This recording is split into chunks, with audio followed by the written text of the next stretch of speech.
तो दोस्तों तारक मेहता में आप देख रहे हैं कि टप्पू और सोनू की फैमिली वाले उनकी अरेंज मैरिज करवाने पर तुले हुए हैं।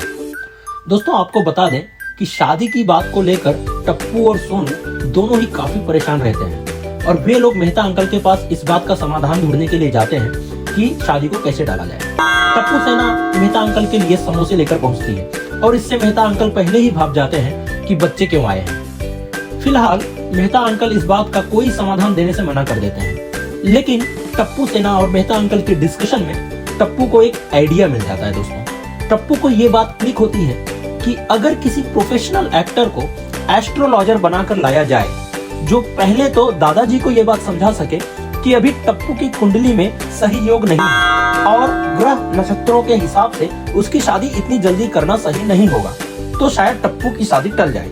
लेकिन हाँ, दादाजी को मनाना इतना आसान नहीं है, तो ये एक्टर काफी प्रोफेशनल होना चाहिए। दूसरी तरफ वही एक्टर अगर भिड़े अंकल को समझा सके कि ये सोनू की शादी करने का सही समय नहीं है, तो दोनों की शादी टल जाएगी। दोस्तों ये लोग एक प्रोफेशनल एक्टर को ढूंढते भी हैं और उससे बात भी करते हैं, लेकिन आगे टेंशन ये भी है कि शायद इस प्लान की भनक भिड़े को लग गई है। लेकिन आपको सच बताएं दोस्तों, अभी तक भिड़े को कोई भी आइडिया नहीं है कि बच्चे क्या प्लान कर रहे हैं। और आगे की धमाकेदार स्टोरी देखने के लिए प्रोफेशनल एक्टर क्या गुण खिलाते हैं, क्या वो शादी को रोकने में कामयाब होते हैं या नहीं होते हैं, ये सब जानने के लिए जरूर देखिए तारक मेहता का उल्टा चश्मा और मेरे चैनल को जरूर सब्सक्राइब करें दोस्तों।